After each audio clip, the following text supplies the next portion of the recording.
la sesión, para después poder enviar si alguien la quiere, si le parece interesante poder tenerla. Bien, vamos primero a hacer una pequeña conexión con lo que hemos visto hasta ahora. Primero, un primer encuentro que tuvimos fue sobre el exilio y la persona de Moisés en su liderazgo, que también sufrió una fuerte crisis ahí porque fue muy cuestionado, y en una época de crisis, claro, que cuando está difícil la situación, miramos a quién es el responsable o quién tiene que asumir ahí para poder salir de esa situación. Y Moisés vimos que la pasó bien difícil, con todo creo que lo pudo enfrentar bien desde su confianza puesta en Dios. Y el exilio también como una experiencia de despojo, de haber salido del templo, de haber perdido también como distintas instituciones en Jerusalén y ser llevados una parte del pueblo de Israel al exilio a Babilonia. Y esa experiencia es justamente muy dramática para ese grupo que fue llevado, le hizo como justamente pensar, ¿no? Como, y hubo dos grupos básicamente, ¿no? Uno que quiso como renovar por completo todo lo que había sido hasta ese minuto, la vivencia de la fe, y otro que quiso como ponerse bastante así apegado a la norma, por así decirlo, y quería más bien como restituir, reconstruir, ¿ya? Entonces también nosotros como frente a esta situación decíamos que queremos construir, reconstruir o renovarnos, ¿no? En esa experiencia de exilio también, que nosotros nos veíamos sin poder ir al templo, ¿qué fue lo que hicieron la mayoría de los que se quedaron en Jerusalén sin templo, sin rey, sin sacerdotes? Pues bien, ellos se juntaban en torno a la composición, lectura y cánticos de los salmos, por ejemplo, ¿no? Y que eso nos daba luces también a nosotros hoy día, que no podemos ir al templo, ¿verdad? Como lo hacíamos de costumbre. ¿Qué hacemos entonces hoy? ¿Quedarnos sentados esperando a que se pueda ir? ¿O qué hacemos mientras tanto, ¿no? Y ahí recuperar, por cierto, el valor de la palabra, que nos quiere ser como una lámpara que ilumina nuestro caminar en la noche oscura, ¿ya? En fin, y luego pasábamos a Abraham, este hombre ya de 75 años que escucha que Dios le llama y le dice, vete de ese lugar a otro, en donde hay una promesa grande de que tendrá una generación muy grande. Con todo, a estos años, 75 años, conversábamos ahí cómo va a ser eso posible, además con Sara, que también de muy avanzada edad, qué se puede realizar ahí, en esa situación. Pero el hambre los lleva a Egipto y toda la historia que conocemos. Con todo, parece que la salida de Abraham de ahí significaba que debía hacerlo, puesto que estaba en un lugar que él estaba, ya no estaba siendo él más fecundo, más fértil. Necesitaba ir a otro lugar, a otra tierra, a otro espacio, en donde él iba a descubrir y redescubrir su vocación más auténtica, pero necesitaba salir. Brevemente dicho así, ¿no? Ya sabemos todas las dificultades que él tuvo y también como las situaciones complejas que vivió. Con todo, también para nosotros era como también decir nosotros hoy día, donde estamos, en el espacio que estamos, hacia dónde igual podemos ir para tal vez un lugar de mayor fecundidad, de generación de mayor vida, porque a lo mejor donde estamos podemos estar muy agobiados, muy en la incertidumbre, que no nos permite tal vez ver siquiera el horizonte, ¿ya? Bueno, han sido un poco personajes, figuras del Antiguo Testamento muy importantes, muy centrales, y testigos de una fe y del origen del pueblo de Dios, como lo sabemos que son. Y hoy día nos hemos querido fijar, conversando ahí con el equipo bíblico, en un otro personaje que la verdad es que queremos visibilizarlo, puesto que primero lo que representa como desde el género, ¿ya? Y no quiero entrar en ideología ni mucho menos, sino cómo podemos ir al rescate de una figura, de una mujer, como lo es el caso de Ruth, ¿ya? La historia de Ruth y Noemí, ojalá muchos hayan podido leer el libro antes de, y si no, bueno, les animamos a que lo puedan hacer después de, porque justamente ¿no? Es un libro pequeño, ¿ya? Pero que no porque sea un libro pequeño no contiene nada interesante que nos pueda ayudar en este tiempo, ¿ya? Muy por el contrario, lo que a simple vista aparece como muy breve, sin duda es mucho lo que nos puede traer hoy día a nosotros como orientación para nuestra vida, para animarnos también en nuestro caminar. De hecho, el que ella sea una mujer moabita y este libro esté considerado dentro de los libros inspirados en el canon, ya es un indicador de algo muy importante, en lo que sabemos y vamos a ver más adelante también, que una cultura objetivamente y marcadamente patriarcal, ¿ya? O muy dominada por el hombre, ¿ya? Algo Pues así bien, como machista. esta mujer sacrificada, esta mujer obediente a los ojos de un primer lector en la novela, de su género, ¿verdad? Mm. Es mucho más que eso, ¿ya? Es mucho más que una mujer obediente y sumisa que se sacrifica por la pobre suegra que ha quedado viuda y desprotegida, ¿ya? Es mucho más que eso. Es un contexto de ruralidad, ¿ya? Entre otros elementos que iremos a observar, ¿ok?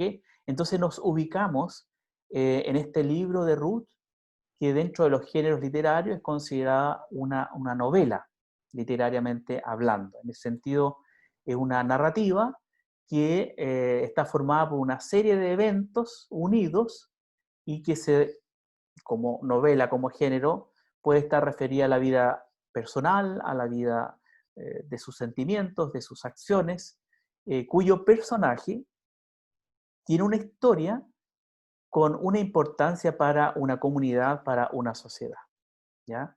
En el sentido decimos que básicamente la estructura de una novela, para quienes son buenos lectores de novelas en todo tiempo, ¿verdad? Eh, la estructura es un inicio con una situación dramática, con una situación de conflicto, donde hay una tensión, ¿ya? Luego viene una segunda parte que es ese conflicto que se va complicando cada vez más y los personajes comienzan a buscar una solución a ese conflicto. Y por último, a grosso modo, es como cómo se resuelve el conflicto, ¿no? Cómo van desapareciendo las complicaciones, ¿ya? En ese sentido, Ruth es justamente eso. Tiene este inicio dramático, sigue complicándose el asunto y empiezan a buscar una solución y finalmente hay una resolución de ese conflicto, ¿ya? Es una novela bíblica, así como lo es también, ustedes recordarán bien la historia de José, o de Tobías, o de Esther, ¿ya? En fin, en ese sentido, vuelvo a reiterar, lo hemos tomado porque queremos visibilizar a una mujer, una figura bíblica muy importante, muy trascendente, que ha quedado en nuestra Sagrada Escritura y que hoy día nos parece relevante traerla. El libro de Ruth, así en elementos como ya de texto, tiene 4 capítulos, ¿ya? Eh, Básicamente se trata de lo siguiente: un hombre de Belén y su familia, a raíz del hambre, se ven forzados a migrar a Moab, lugar donde muere él y también sus hijos. ¿Ya? Uno de sus hijos era que se había casado con Ruth, nuestro personaje hoy día principal, ¿ya? Habían muerto, es decir, habían salido una situación semejante a la que vivió también Abraham, de hambre y otros más, ¿verdad? Y que los lleva a ese territorio moabita, pero allí también él no encuentra eh, su felicidad, por así decirlo, y tristeza y pena grande para Noemí, pues ella queda viuda. Y han pasado ahora ya 10 años de esta situación trágica de viudez, tanto de Ruth como de Noemí, cuando ella decide, y otra de sus nueras también, son dos, son dos los hijos que tenía, y los 2 hijos mueren, queda viuda ella, mamá y estas dos, entre ellas Ruth. Pues bien, Ruth y Orfán deciden querer acompañar a Noemí, pero Noemí les insiste que no, que ellas pueden ir a su tierra, donde sus parientes, que ahí van a estar bien, porque ella ya no tiene nada que ofrecerle. El nombre ya no le calza tampoco, no, Noemí, que significa dulzura, con toda esta tragedia, para nada le viene el nombre. En fin. Y Ruth, como un detalle también que significa fiel compañera o fiel amiga, es la que decide finalmente quedarse con Noemí, acompañarla y hacer el camino hasta Belén. Allí, ya una vez en Belén, Ruth se encuentra con Booz, un pariente de Noemí, ¿ya? Con quien, les cuento resumidamente como la historia, acepta contraer matrimonio con ella. De esa unión nace Obed, quien es el abuelo de David. Esa es la historia, así, muy dicha, muy sucintamente dicho. Pues bien, así tenemos que una mujer renuncia a todo para seguir a su suegra y sobrevivir en condiciones muy difíciles. Les contaba al inicio que este es un contexto de ruralidad porque se habla que es un tiempo de cosechas cuando ellos llegan ahí a Belén. También se habla como de las estaciones del año, ¿ya?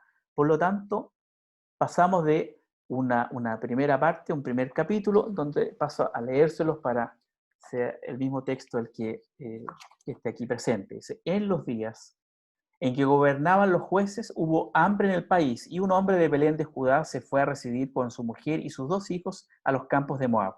El hombre se llamaba Elimelech, su mujer Noemí y sus 2 hijos Mahlón y Quilión. Eran efrateos de Belén de Judá. Llegados a los campos de Moab se establecieron allí. Murió Elimelech, el marido de Noemí, y quedó ella con sus 2 hijos. Estos se casaron con mujeres moabitas, una de las cuales se llamaba Orfa y la otra Ruth, y habitaron allí unos 10 años. Murieron también los 2 hijos, y quedó sola Noemí, sin sus 2 hijos y sin su marido. Bueno, ese es el panorama inicial de la tragedia que están enfrentando, ¿verdad?, estas mujeres, ¿ya? Ese es un detalle bien importante. Es decir, hambre, aislamiento, esterilidad, ancianidad, desesperación, ¿ya? Y esa es una pregunta que probablemente el autor del libro, bueno, ¿cómo se va a superar esta situación? ¿De qué manera se puede avanzar a una cosa mucho mejor? Y termina con el capítulo 4, ya voy a ir yendo y viniendo para que vayamos sumando elementos a la lectura, y termina al final con el último capítulo que habla de que hay cosechas, hay fertilidad, hay una buena convivencia entre la juventud y la ancianidad, y también este elemento de la genealogía de David, ¿ya? Pues bien, hay algunas también dentro de las observaciones, al leer el texto, como es breve, algunas observaciones importantes como elementos del texto como tal, que en el primer capítulo, y así como en cada uno, hay cierta palabra que se repite, un número también simbólico. Por ejemplo, en el capítulo 1, la palabra que se repite 12 veces es la palabra regresar. Entonces, ojo, tengamos como detrás de la orejita esa palabra regresar.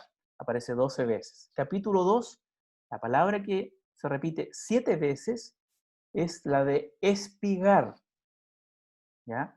El capítulo 3, la palabra que se repite igual 7 veces, rescatador. Y en el capítulo eh, 4, el rescate, ¿ya? El que salva, ¿no? 14 veces aparece esa palabra, ¿ya?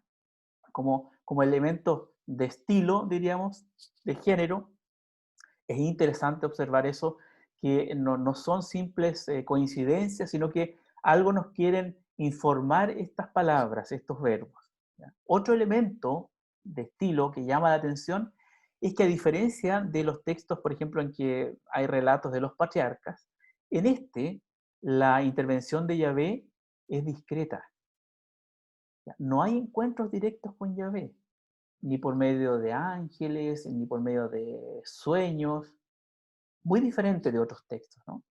Eso igual es interesante, ¿no? Salvo al inicio, donde, bueno, cuando se decide que estaban pasando una situación de hambre, van a Moab, a la tierra de Moabita, y ahí, bueno, ahí superan el hambre momentáneamente.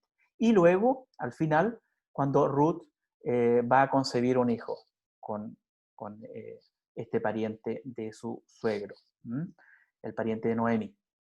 Hay otro asunto también que aparece muy, muy interesante como estilo, es que en la declaración de desesperación de Noemí, lo leo aquí en Génesis 1 del 20 al 21, que tiene ciertas resonancias y ecos con lo que es la historia de Job, ¿ya? Job, que pertenece a un género más de la sabiduría, por lo tanto este texto también tiene mucho de elementos de sabiduría como narración, ¿ya? Y la sabiduría en el Antiguo Testamento, por Dios, que nos puede enriquecer en nuestra orientación de vida. Aquí leo, dice, en la desesperación de Noemí está retratada así, o expresada así. Dado que las mujeres exclamaban, pero ¿no es esta Noemí? Mas ella, Noemí, respondía, no me llamen ya Noemí, llámenme Mará, porque Sadai, el Señor, me ha llenado de amargura. Colmada partí yo, vacía me devuelve Yahvé. ¿Por qué me llamas aún Noemí cuando Yahvé da testimonio contra mí y Sadai me ha hecho desdichada? Bien, ese es también un elemento que aparece ahí, que es bien interesante también para tenerlo presente, ¿no? Cómo es expresada también la amargura, el dolor o el carácter de desesperación de estas mujeres. ¿Por qué? Porque el trasfondo cultural, los moabitas, como los amonitas, son personas consideradas extranjeras para los judíos y por ellos hostilizadas. Ese era un primer elemento, ¿no? Lo segundo, como trasfondo en este texto, por eso que no es simplemente leerlo y qué bonita la historia de Ruth que sigue fiel a Noemí, ¿cierto? Sino que también revela que es un trasfondo social donde hay violencia hacia las mujeres, producto de una sociedad también marcadamente patriarcal, ¿ya? Eh, de hecho, más adelante, en uno de en el cuarto capítulo, cuando Booz, que es el que se casa con Noemí finalmente, eh, va a ir a esto de rescatarla a ella, ¿ya? Algo parecido a lo que era la ley del levirato, ¿ya? Él llama a los ancianos del pueblo, que eran 10, los reunió, ¿verdad? De modo que los ancianos siempre tenían ahí un rol muy importante, y cuando también Ruth, la noche en que va aconsejada por Noemí a la era, al lugar donde estaban haciendo la cosecha, y va donde Booz y se acuesta a los pies de él, ¿verdad? Booz dice, final, que no se sepa que la mujer ha venido a la era, porque si se sabe lo que le iba a llegar, por así decir, iba a ser muy complicado, probablemente la condenación a muerte. Entonces, es decir, hay un derecho para eliminarla. ¿Ya? Entonces, es una situación, una sociedad también que aparece ahí. ¿Ya? Por lo tanto, Ruth y con su suegra Noemí aparecen aquí también como graficando lo que era la lucha por la sobrevivencia de las mujeres en una sociedad tal y los peligros que una mujer también enfrentaba en general. Es decir, aquí hay una suerte como de descripción de esa situación, ¿ya? Interesante también, aquí es bien curioso al leer el texto, lo leí varias veces, y observar que el comportamiento de las mujeres, ¿no? Ocasiones en que no se ajusta a las normas convencionales, ¿ya? Como les contaba recién, ¿no? En el capítulo 3, cuando Boaz y Ruth en la era, con alusiones discretas pero repetidas, de lo que era normalmente una noche de bodas, pero que la hace a ella también una digna heredera de sus antepasados, ¿ya? Y de esa manera la sitúa también en el linaje de las mujeres que han recurrido a todos los medios que tenían a su disposición para asegurar la vida de las generaciones futuras. Aun cuando algunos ven que se está realizando la conocida ley del levirato, que aparece ahí en Deuteronomio 25, pueden así conferir eso, verificarlo, aun cuando se puede estar haciendo una alusión de que no se está haciendo nada fuera del marco legal o del canon, por así decirlo, si uno ve en qué consistía la ley del levirato y lo que allí sucedió, la verdad es que no es lo mismo, no se está realizando eso, ¿ya? Difiere mucho, en realidad, de la ley del levirato. Pero no solo eso, Ruth, por el hecho de ser una moabita, una mujer extranjera, nos damos cuenta que tiene aquí un papel muy positivo, muy esencial, como mujer extranjera en la historia del pueblo de Israel, ¿ya? En ese sentido, contradice abiertamente el texto de Deuteronomio 23.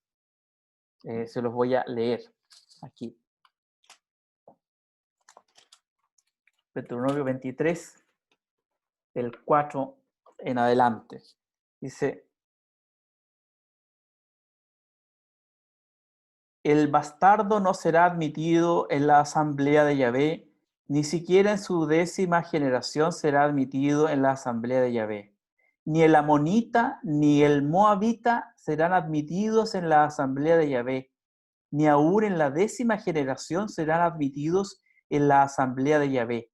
Nunca, jamás. ¿Ya? Ok.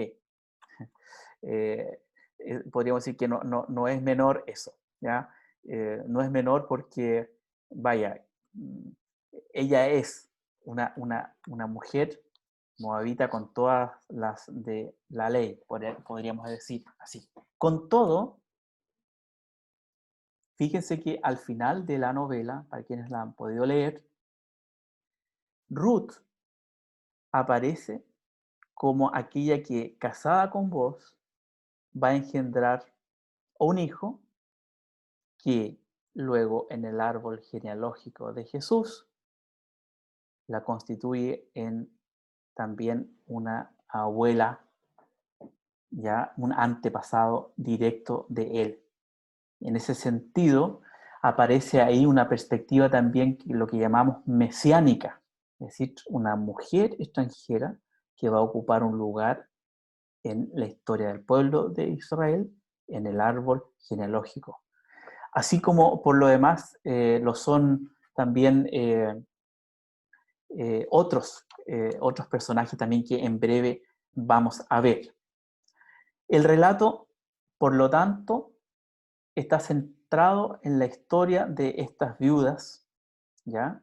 Y que como libro, entre otras cosas, nos quiere decir, por ejemplo, que la valentía para la vida se da y se expresa en una solidaridad no convencional y en una generosidad que es práctica. Es decir, no es algo solo como desde el discurso, sino que Ruth sigue a Noemí, Noemí también la ha acogido. ¿Qué has hecho, Ruth y Noemí, una por la otra, que se apoyan hasta el final de sus días, ¿no? A partir entonces también de esta genealogía en que Ruth aparece en 2 ocasiones en el Nuevo Testamento, tanto en Mateo como en Lucas. En Mateo, Jesús, hijo de Abraham y de David; en Lucas, hijo de descendiente de José y de Adán. Y ahí en esa genealogía, me detengo ahí brevemente, es muy llamativo que al lado de 43 nombres de hombres, son nombradas 5 mujeres. Y una de esas 5 mujeres es nuestro personaje de hoy día, Ruth. ¿Quiénes son esas 5 mujeres? Tamar, Rahab, Ruth, Betsabé y María.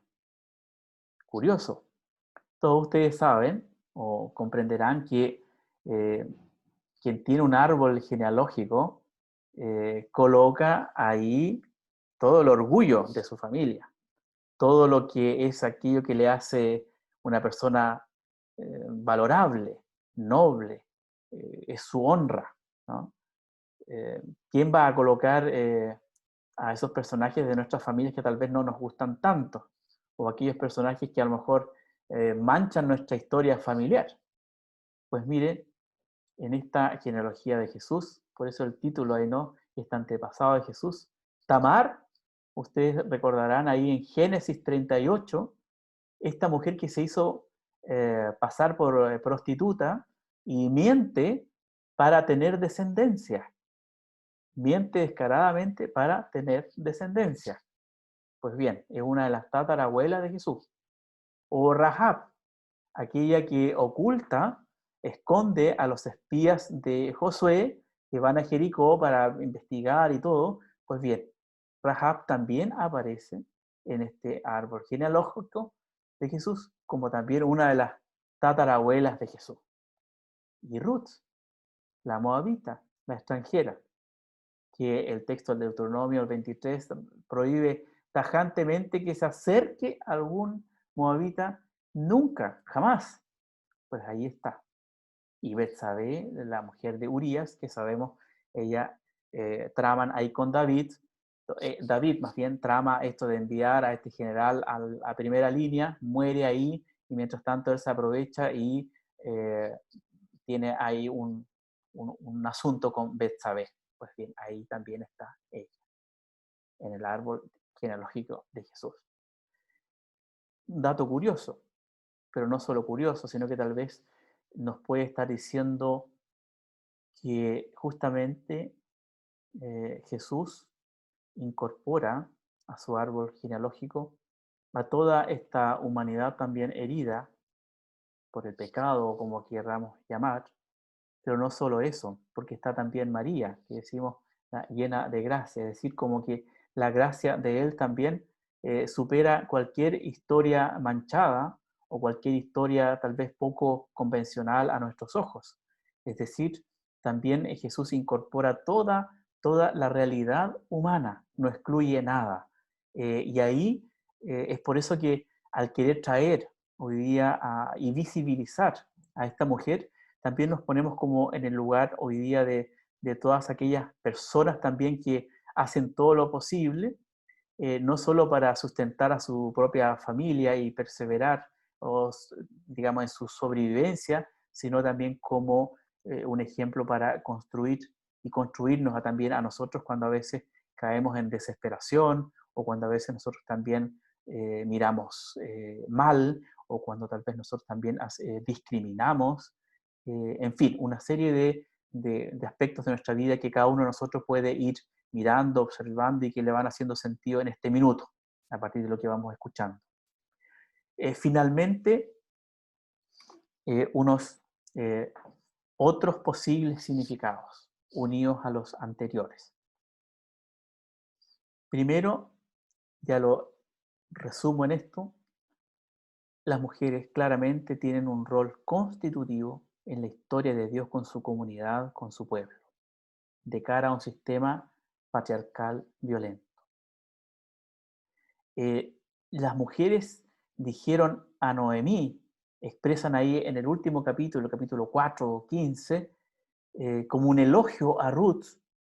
Miren lo que dice en ese contexto patriarcal. Dice, Ruth es mejor que tener 7 hijos. En aquel contexto, tener hijos era mucho más que un seguro de vida. Era mucho más que tener algún bien, ¿verdad? Al final de la vida. Era mucho más que eso, ¿ya? Entonces, ahí esta mujer, de cara a este sistema, aparece entonces con un rol que la constituye. Es nuestro antepasado también en la fe, esta mujer extranjera, Ruth. Segundo, Ruth es también portadora de alguien que salva de una situación de desesperación y de hambre. Ella es portadora de salvación. Y así, las mujeres del Antiguo Testamento y del Nuevo son portadoras de eso. Estaba pensando a propósito de las tatarabuelas de Jesús, en las mujeres también del Nuevo Testamento, ¿no? Que juegan también un rol tan importante, tan relevante en esta historia de Dios con nosotros. Y tercero, es una historia de esperanza, pues vemos que al final de la novela, al final de la narración de Ruth, se muestra también el tiempo de Dios. ¿Ya? Dios, que el nombre de Elimelech, el hombre que va de Belén a Moab, significa mi Dios es un gran rey. Pues bien, esas palabras de este hombre que huye del hambre, de desesperación, y se va a Moab, no queda defraudado, si bien es cierto él murió, pero no queda defraudado puesto que al final de la historia, en el capítulo 4, aparece que Dios se vuelve a constituir como rey, pues esta situación de tragedia y de muerte es revertida en fertilidad, fecundidad, se rearma la comunidad de Noemí, ella recupera la dulzura, como significaba su nombre. Por tanto, desde ahí es que uno podría también preguntarse, por una parte, y con esto termino, como